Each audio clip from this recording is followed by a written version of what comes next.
Hello guys, welcome back to another part of so full of love I could barely eat. तो जैसे कि हमने last part में देखा था, लानवांजी आखिरकार वैनशिंग को मना लेता है कि उसे अपनी चेस्ट को बंद नहीं करना, बजाय बंद करने के उसे आयुआन को नर्स करना है। और बहुत ज़्यादा नेगोशिएट के बाद आखिरकार वैनशिंग मान जाती है। तो वो दोनों और आयुआन वेइंग के केव में ही होते हैं।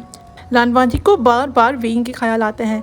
उसे वेंशिंग की जगह यहाँ पे वेइंग चाहिए था और वो वेइंग के बारे में ही सोच रहा होता है। तो अचानक से उसे महसूस होता है कि आयुआन थोड़ा हैवी होने लगा है, यानी वो थोड़ा हाफ वेक था और हाफ सोया हुआ था। वो देखता है कि वेंशिंग को इस बात को लेके कोई मसला फील नहीं हो रहा, तो उसे लगता है कि शायद बच्चे ऐसा करते हैं। तो फिर वो आयुआन के हेयर्स को सहलाने लगता है और वो उसे ही देखता है। जिस तरीके से अयान फीड कर रहा था, उसे ये फील हो रहा था कि अयान बहुत ज़्यादा ग्रीडी है, क्योंकि उसकी वजह से लानवांजी के क्लोथ्स और ज़्यादा ख़राब होने लगे थे। पर लानवांजी को इस बात से कोई फ़र्क नहीं पड़ता और वो यही सोचता है कि मेरे पास इनफ मिल्क है, अयान अपनी टमी को फुल कर सकता है। तो वो सारी चीज़ें ऑब्जर्व करके वेंशिंग बोलती है कि हंगुलजन, तुम्हें बहुत ज़्यादा हैवी मिल्क फ्लो हो रहा है। ये साइन फर्टिलिटी का है। गाइस, फर्टिलिटी का मतलब वो होता है कि कोई भी ओमेगा या कोई भी लड़की या चाइल्ड को पैदा कर सके। वो बात सुन के लानवांजी के अंदर तो जैसे एक्साइटिंग हो गई थी, पर वो अपनी एक्साइटमेंट वेंशिंग को शो नहीं करता और डीप ब्रेथ लेता है और अपने माइंड को काम करने की कोशिश करता है। क्योंकि उसके फिजिशियंस जो क्लाउड रेसिस में थे, उन्होंने भी उसे यही बात बोली थी। क्योंकि जब भी ओमेगा या गुनजे अपनी फर्स्ट हीट साइकिल में होता है, उसके फिजिशियन उसे पूरा चेक करते हैं। तो जब लानवांजी के फिजिशियंस ने उसे चेक किया था, तो वो समझ गए थे और उन्होंने उसे पहले ही बता दिया था कि तुम्हें कोई ट्रबल नहीं होगा अगर तुम अपना चाइल्ड कैरी करना चाहो। उस टाइम तो वो सारे वर्ड्स लानवांजी के लिए मीनिंगलेस थे, क्योंकि लानवांजी बहुत ज़्यादा छोटा था। क्योंकि वो पहले कभी भी पेरेंट्स बनना या पेरेंट बनना नहीं चाहता था, क्योंकि वो अपने अंकल की तरह अनमैरिड ही रहना चाहता था। क्योंकि हाफ लान सेट में से उसके जितने भी टीचर्स थे, उन्होंने अपनी सोलो लाइफ गुजारी थी, यानी अकेले लाइफ गुजारी थी, और वो अनमैरिड थे। तो वो अपनी फिजिशियंस की सारी बातें उस टाइम भूल जाता है। पर इस बार जब वो 17 ईयर्स का है और वेंशिंग के मुंह से जब वो बातें सुन रहा है, तो उसे डीप डाउन बहुत ज़्यादा अच्छा महसूस होता है और वो इस बात को सोचता भी है। वो डायरेक्ट आयुआन के छोटे से फेस को देखता है, जिसको देख के लानवांजी के फेस पे एक स्माइल आ जाती है और वो आयुआन को देख के ये सोचता है कि अगर मेरे पास चाइल्ड होता तो वो कैसा होता। और उसके बाद वो आयुआन के फेस को देख के बोलता है, सोचता है कि एक चाइल्ड को पालना कैसा होगा। जब लानवांजी छोटा होता है, वो हमेशा यही सोचता था कि वो अपने अंकल यानी लानकिरान के जैसे बनेगा, स्कॉलर यानी सोलो विदाउट मैरिड रहेगा, क्योंकि उसके अंकल की भी यही विश थी। पर जब से वार हुई थी, उसके बाद सब कुछ चेंज हो गया था, क्योंकि उसके सेक्ट ने बहुत ज़्यादा सफ़र किया था और बहुत सारे लोग टेरेबल मौत मरे थे और लूज हुए थे। उसके एल्डर्स उसे कभी भी कमांड नहीं करेंगे तो वो जाके मैरी करे, क्योंकि सेक्ट को बच्चे चाहिए। पर अगर वो उसे फॉर्मल रिक्वेस्ट करेंगे तो लानवांजी रिफ्यूज नहीं कर पाएगा, क्योंकि उसकी वो ड्यूटी थी कि वो अपने सेक्ट को रीबिल्ड करे। और अब उसमें ये एबिलिटी भी है, क्योंकि उसके अंदर फर्टिलिटी है। तो अगर मना करेगा तो वो बहुत ज़्यादा सेल्फिश डिसीजन होगा। पर लानवांजी के दिल में हमेशा एक ही डर रहता है, उसके दिल में अंदर से छुपा होता है उसके फादर का डर। जैसे उसके फादर ने उसे और उसकी वाइफ यानी लानवांजी के मदर को छोड़ा था और कोई भी अटैचमेंट नहीं दिखाई थी लानवांजी और लानशिशान के लिए, तो लानवांजी को यही डर होता है कि अगर मैं भी वैसा सैम बन जाऊं और मैं कोई फीलिंग ना दिखाऊं अपने बच्चों के लिए, यानी अपने चिल्ड्रंस के लिए, जैसे उसके फादर ने किया। वो ये सब सोच ही रहा होता है, तो अचानक से आयुआन अपने आप को शिफ्ट करता है और बिल्कुल गहरी नींद में होता है। उसको देख के लानवांजी उसी टाइम आयुआन को टाइटली पकड़ लेता है और उसको वो आंसर मिल जाता है। का फियर अब वो गायब हो चुका था, क्योंकि जब से उसने आयुआन को देखा है, तब से उसके सारे डर खत्म हो गए हैं। क्योंकि वो अपने फादर जैसा नहीं था, वो आयुआन के लिए केयर करता, वो उसे नर्सिंग कर रहा है, यानी वो अपनी ही ब्रेस्ट से उसे फीड कर रहा है। तो ये सारी चीजें लानवांजी के लिए श्योरिटी थी कि वो अपने फादर जैसा नहीं है। वो अपने थंब को आयुआन की चीक्स पे सहलाता है। वो सोचता है कि चाइल्ड को जन्म देना वो इतना ज़्यादा बुरा भी नहीं है और उसका इतना ज़्यादा हॉरिफाइंग फियर भी अब एक प्लेजेंट चीज़ में बदल गया है। पर उसके बाद वो सोचता है कि चाइल्ड जन्म देना, वो भी अपनी सेक्ट के लिए, वो भी अरेंज मैरिज से, वो सारी चीज़ें उसे अपीलिंग नहीं लगती, क्योंकि वो नहीं चाहता था कि वो किसी स्ट्रेंजर के साथ इंटीमेट हो अपने बेड पे और वो उस स्ट्रेंजर का बच्चा दे या वो स्ट्रेंजर उसकी बॉडी को हाथ लगाए। वो कोई भी स्ट्रेंजर को नहीं चाहता था। वो वेइंग को चाहता था और उसे वेइंग का चाइल्ड चाहिए, उसको वेइंग के साथ वो सब कुछ करना था। वो ये सारी चीजें सोच के उसका फेस पूरा बर्न होने शुरू हो जाता है, पर वो अपनी शाइनेस को छुपा नहीं सकता क्योंकि इतने सारे डिजायर्स लानवांजी के उसके वेन्स यानी उसकी नसों के अंदर तलक चले गए थे और उसको ये भी मालूम था कि अब वो ये सारे डिजायर जो उसने वेइंग के लिए रखे हैं वो नहीं निकाल सकता उन सबको। लैंड क्लेन वाले लोग मशहूर थे कि वो एक ही प्यार करते हैं, उससे ज़्यादा नहीं, और जिसे वो प्यार करते हैं वो हमेशा के लिए उसे ही प्यार करते हैं। लानवांजी का अपना फादर, उसने जिस वुमेन को लव किया था उसे पूरी कल्टीवेशन वर्ल्ड ने इग्नोर किया था और रिजेक्ट किया था, पर फिर भी उसके फादर ने लास्ट मोमेंट तक उसे लव किया। तो लानवांजी के लिए तो चांस ही नहीं है, अगर चांस है तो बिल्कुल लिटिल चांस है कि वो वेइंग को अपने दिल से निकाल सके। उसके बाद आयुआन की फिंगर्स उसका अटेंशन ले लेती हैं और वो सारी चीज़ों को अपने दिमाग से निकालता है। आयुआन की फिंगर कर्ल हुई थी लानवांजी के रूप्स पे, फिर उसके बाद उसके बालों पे, ऐसा कि वो कुछ ढूंढ रहा हो। तो उसी टाइम लानवांजी अपना हाथ उसे दे देता है पकड़ने के लिए, तो आयुआन उसी टाइम लानवांजी का हाथ पकड़ लेता है, पर वो देखता है कि वेंशिंग उसे घूर के देखती है। तो लानवांजी वो देख के पूछता है कि क्या मुझे अब रुकना चाहिए। तो वेंशिंग वो सुन के थोड़ा हैवी सा मुंह बनाती है और वो बोलती है कि तुम्हें मसला हो रहा है, क्या तुम चाहते हो कि ये स्टॉप हो। तो उसी टाइम लानवांजी बोलता है नहीं, और उसके बाद वो सोचता है कि शायद ये एक्ट सेल्फिश हो और वेंशिंग वो सब कुछ समझ रही हो और उसे ये सब लग रहा हो कि ये मैं किसी के मदद के लिए नहीं, अपनी सेल्फिश डिज़ायर्स के लिए कर रहा हूँ कि मुझे यहाँ पे रुकना है और इस चाइल्ड को फीड करना है, उसे मिच्योर करना है, इसलिए क्योंकि वो वेइंग के आर्म्स में था। क्योंकि वेइंग इस चाइल्ड को देखता है, वो उससे खेलता है, उसकी चीक्स को पिंच करता है, और वो सारी चीज़ें देख के लानवांजी के दिल में आयुआन के लिए एक छोटी सी जगह आ गई थी। ये सारी चीज़ें लानवांजी सोचता है और उसे लगता है कि शायद वेंशिंग मुझे सेल्फिश और ये सब समझ रही होगी। तो थोड़ी देर के बाद वेंशिंग बोलती है, चिल्ड्रन बहुत ज़्यादा अच्छे होते हैं, जब भी उनका पेट या उनकी टमी फुल हो जाती है वो खाना खुद ब खुद छोड़ देते हैं। लानवांजी उसे गौर से सुनता है और वो आगे कंटिन्यू करती है। वो बोलती है, तुम्हें ऐसा तो लग रहा होगा कि वो सकिंग कर रहा है और वो अभी तक नर्सिंग कर रहा है, पर नहीं, वो उसे एक टॉय की तरह यूज़ कर रहा है। तुम चेक करो, अगर वो टॉय की तरह सूटिंग के लिए इस्तेमाल कर रहा है तो उसे रोको, इसे स्पॉइल मत करो। वो सुन के लानवांजी का हार्ट थोड़ा दुखता है। वो बोलता है, आयुआन बहुत ज़्यादा अच्छा चाइल्ड है, प्लेफुल है, स्वीट है, तो इसमें कोई हर्ज नहीं अगर उसे थोड़ा सा स्पॉइल किया जाए, क्योंकि ये सारी चीज़ें तो हर जगह होती हैं।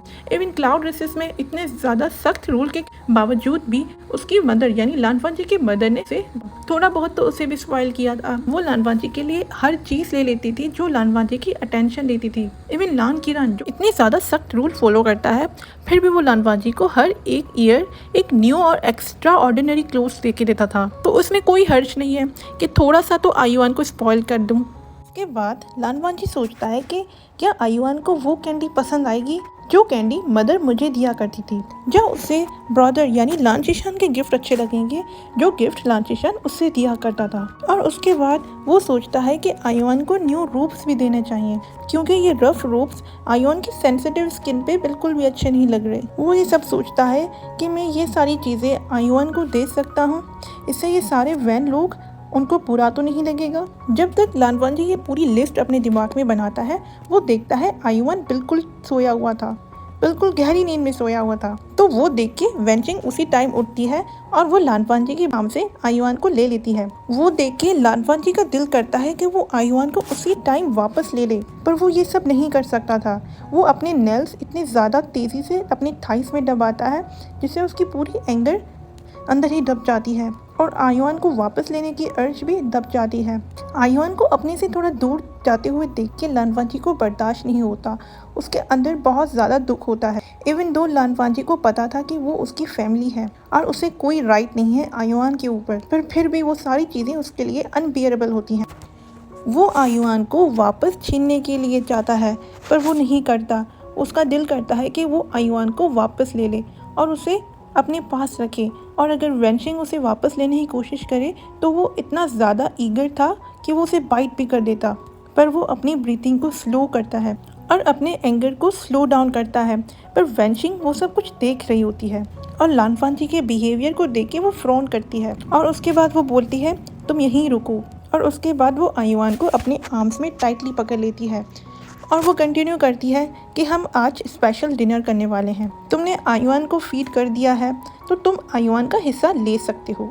वो लानवांजी को टी स्लीप बोलती है और लानवांजी समझ जाता है कि वो टी स्लीप बोल रही है, पर लानवांजी को कभी भी टीस का जवाब देना नहीं आता था, तो उसे समझ नहीं आता कि वो क्या बोले उसको रिटर्न में। पर वो अपने मुंह से ऐसा साउंड निकालता है जिससे वेंशिंग को अश्योरेंस फील हो जाती है और उसके बाद वेंशिंग उसे बोलती है कि मैं तुम्हारे लिए फ्रेश रोप्स लेके आती हूँ। मैं ये तो प्रॉमिस नहीं कर सकती कि वो रोप्स तुम्हारे इन प्यारे रोप्स से मैच हो सकते हैं और क्लीन होंगे, पर जब तक ग्रैनी वैन तुम्हारे रोप्स को वॉश करे तब तक के लिए तुम वो पहन सकते हो। तो वो सुन के लानवांजी बोलता है मुझे कोई एतराज़ नहीं, आई अप्रिशिएट इट। और उसके बाद लानवांजी अपने क्लोथ्स को देखता है जो पूरे ख़राब हुए हुए थे, उसकी कंडीशन बहुत बुरी थी और वो सोचता है कि शायद धोने के बाद वो फिर से रिस्टोर हो जाएं और अच्छे हो जाएं, क्योंकि लानवांजी कभी भी इस स्टेट में लोगों के सामने रिप्रेजेंट नहीं हुआ और ना ही अपने आप को ऐसे किसी के सामने रखता है। तो वो सोचता है कि ये सही फैसला होगा कि मैं मील वाइल में अपने कपड़े चेंज कर दूं और वो अपने रूल्स को पढ़ता है। रूल नंबर 18, अपने डिसिप्लिन को हमेशा मेंटेन रखो। वेंशिंग एयुआन को लेके केव से बाहर निकल जाती है। वो देख के लानवांजी के दिल में थोड़ा अनकंफर्टेबल सा पेन होता है और उसके स्टमक में भी फील होता है उसे। जैसे वो देखता है कि आयुआन का फेस वेंशिंग के बिल्कुल शोल्डर पर रेस्ट कर रहा था, उसे थोड़ी जेलसी भी फील होती है और उसे अच्छा नहीं लगता। वो अंदर ही अंदर सोच रहा होता है मुझे और समय चाहिए आयुआन के साथ, पर वो सोचता है कि उसके डिज़ायर के मुताबिक उसने आयुआन को फीड करवा लिया है और अब आयुआन सो गया है। अब उसे और ज़्यादा अपने पास रखना ये बहुत ज़्यादा सेल्फिश होगा। वो इन सारे ख्यालों में बिजी ही होता है, तो जैसे ही वेंशिंग चली जाती है वहाँ पे अंदर वेंग आ जाता है। वेंग की आंखें बहुत ज़्यादा एम्बैरेस और गिल्टी वाली लगती हैं। लानवांजी जल्दी से अपने रोप्स यानी जो उसकी चेस्ट रिवील हुई थी उसको सेट कर देता है और अपनी चेस्ट को टाइटली बंद कर देता है और वेंग को कुछ भी नज़र नहीं आता। लानवांजी जो दिल में सोचता है कि वेंग वो सब कुछ देखे, पर उस टाइम अपने रोप्स को वो टाइटली बंद कर देता है क्योंकि उससे लगता है कि यही बेस्ट है अभी के लिए। लानवांजी में से आयुआन की, मिल्क की और इन सारी चीज़ों की यानी वेंग की भी स्मेल इतनी ज़्यादा मिक्स हो गई थी, उसकी वजह से लानवांजी को बिल्कुल डिफ़िकल्ट हो गई थी फोकस करने में। तो उसी टाइम वेंग बोलता है मुझे तो यकीन नहीं होता आयुआन सो गया। वेंग बिल्कुल करीब आ जाता है, यानी बहुत ज़्यादा जल्दी से लानवांजी के करीब खड़ा होता है। वो इतना ज़्यादा करीब होता है कि लानवांजी उसे टच भी कर सकता था और वो सब देख के लानवांजी के दिल में एक टिकल सी होती है और बहुत ज़्यादा सेटिस्फिकेशन होती है। तो उसी टाइम वेंग की आवाज़ आती है। वेंग बोलता है लानवांजी से आयुआन हमेशा बहुत ज़्यादा तंग करता है, उसे नैप तो लेना होता है पर वो जल्दी से सोता नहीं है। वेंशिंग बहुत ज़्यादा कोशिश करती है उसे सुलाने में, पर आज वो इतना जल्दी सो गया, थोड़ी हैरानी वाली बात है। वो लानवांजी को स्माइल करके ये सारी चीज़ें बोलता है। लानवांजी वेंग की स्माइल तो देखता है पर उसे उससे सेटिस्फिकेशन नहीं मिलती, क्योंकि जब वेंग पहले क्लाउड रेसेस में था और वो स्माइल करता था उसकी स्माइल में एक ब्राइटनेस थी जो अभी बिल्कुल भी नहीं है, वो बहुत ज़्यादा डल हो गई है। उस स्माइल के पीछे एक पेन नज़र आ रहा है। पहले वाली स्माइल वेंग की बिल्कुल फ्री थी, सिंसियर थी, पर वार के बाद वाली स्माइल उसमें सिर्फ पेन ही पेन नज़र आता है लानवांजी को, जैसे कि वो फोर्सफुली अपने लिप्स को स्माइल करा रहा है। उसके बाद फिर से लानवांजी की सोच को काटते हुए वेंग की आवाज़ आती है। वेंग बोलता है कि शायद आयुआन सिर्फ हंगुलजुल के लिए अच्छा बिहेव कर रहा है। लानवांजी उसकी बात में हाँ बोलता है और उसके बाद वो अपने रूप्स को यानी उस लैब को देखता है जहाँ पे थोड़ी देर पहले आयुआन सोया हुआ था। उसकी लैब में और उसके कपड़ों में अभी तक आयुआन की सेंट मौजूद थी। वो इस बात के लिए भी राज़ी नहीं था अंदर से कि वेंशिंग उसके रूप्स लेके जाएगी और वो वॉश कर देगी, जिससे उसकी पूरी सेंट्स गायब हो जाएंगी। और उसके बाद उसे ये ख्याल आता है कि आयुआन की सेंट उसकी बॉडी में भी अटैच हो चुकी है, पर अगर वो बात ले लेगा वो सेंट भी गायब हो जाएगी। तो अपनी सोच को फिर से साइड पे करते हुए वेंग को जवाब देता है। वो बोलता है आयुआन बहुत ज़्यादा फाइन चाइल्ड है।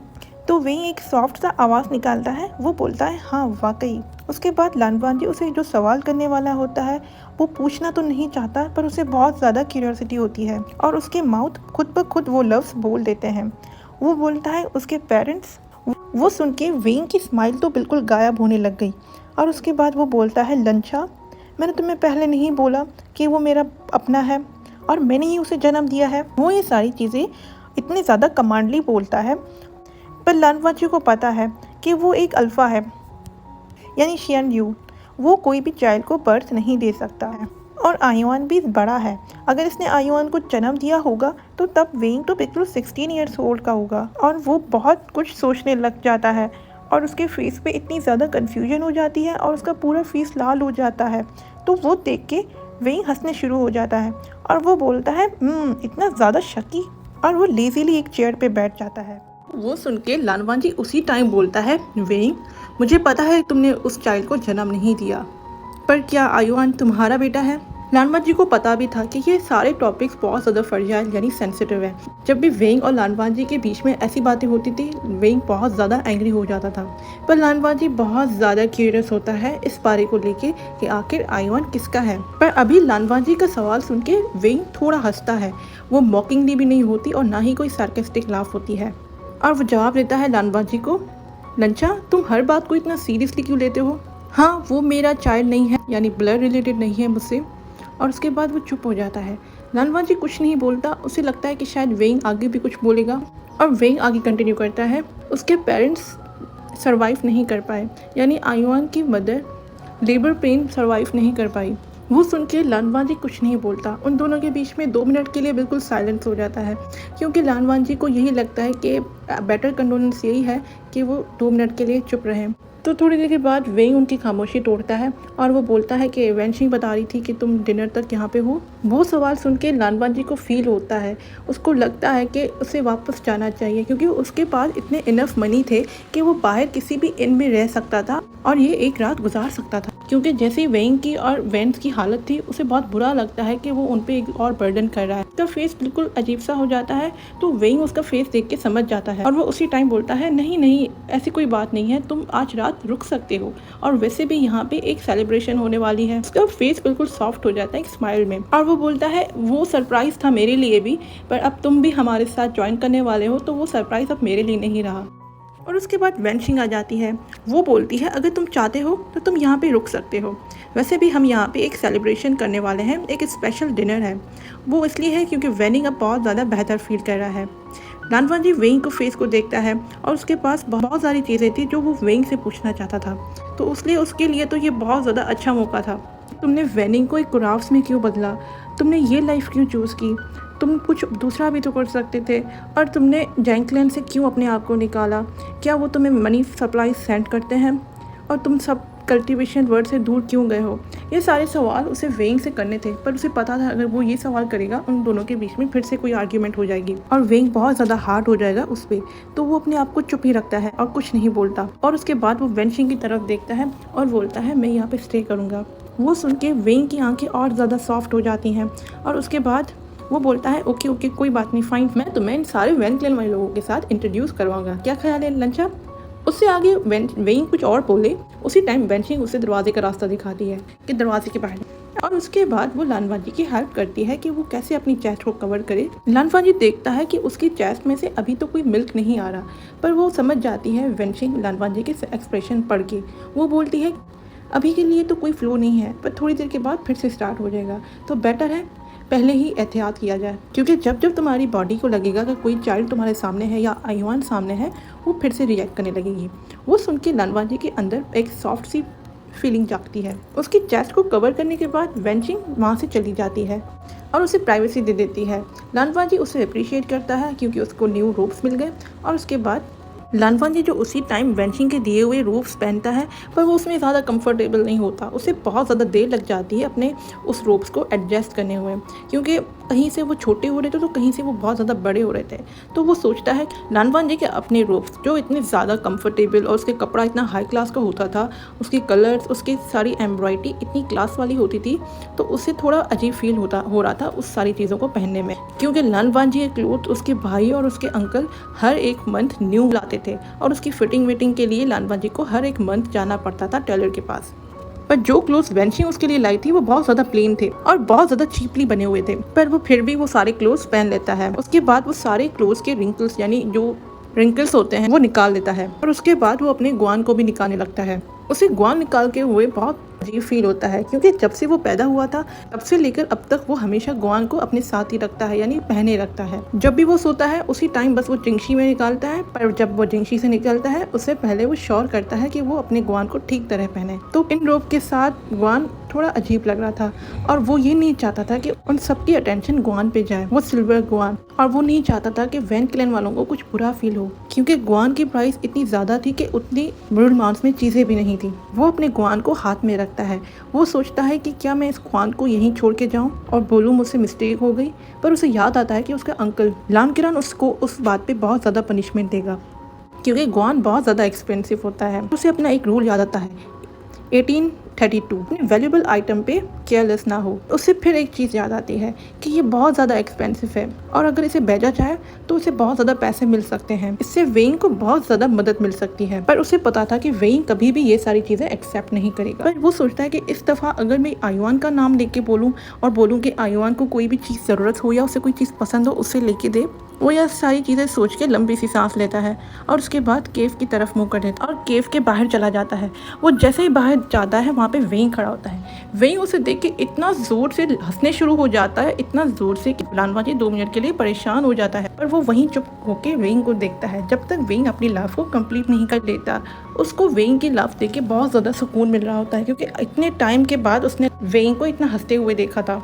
और उसके बाद वेइंग बोलता है, लंचा अपने आप को देखो, अगर तुम्हारे अंकल ने तुम्हें इस कंडीशन में देख लिया वो क्या बोलेगा। लानफान जी वो बात सुन के 2 मिनट के लिए वाकई में कंसिडर करता है उस बात को, और वेइंग वो सोच रहा होता है कि अगर लानफान जी को इस स्टेट में देखेगा वो क्या बोलेगा और क्या रिस्पॉन्स देगा। पर उसके बाद वेइंग लानफान जी की सोच को तोड़ते हुए बोलता है, लंचा ये बिल्कुल फेयर नहीं है, तुम इतने गंदे रूप से भी इतने प्यारे लग रहे हो, इतने ज़्यादा ब्यूटीफुल और एलिगेंट लग रहे हो, ये तो गलत बात है, तुम हम लोगों की तरह होमलेस क्यों नहीं लग रहे। लानवाजी वो सुन के उसका हार्ट बहुत ज़्यादा शटर होता है। उसको पता था कि वेइंग कॉम्प्लीमेंट कर रहा है और वो सोचता है कि उसे भी वेइंग को कोई कॉम्प्लीमेंट देना चाहिए, पर उसके मुंह से कुछ निकलता ही नहीं है। वेइंग जिसे बहुत ज़्यादा आदत थी वो हमेशा लोगों को कॉम्प्लीमेंट देता था और लानवाजी को तो हमेशा देता था, और जो कॉम्प्लीमेंट्स लानवाजी के दिल में इतनी प्यारी सी जगह रख देती थी। ओके गाइस, इस पार्ट को मैं यहीं एंड करती हूँ। उम्मीद करती हूँ कि आप सबको ये पार्ट बहुत अच्छा लगा होगा। अगर अच्छा लगा हो कमेंट के ज़रिए ज़रूर बताना कि आपको कैसा लगा, और प्लीज़ मेरे चैनल को लाइक सब्सक्राइब तो ज़रूर करें। और मैं बता रही हूँ कल का पार्ट बहुत ज़्यादा स्पाइसी होने वाला है, तो प्लीज़ रेडी रहें, और अभी से ही बता रही हूँ 18+ साइन। तो चलिए मिलते हैं अगली वीडियो में, बाय बाय।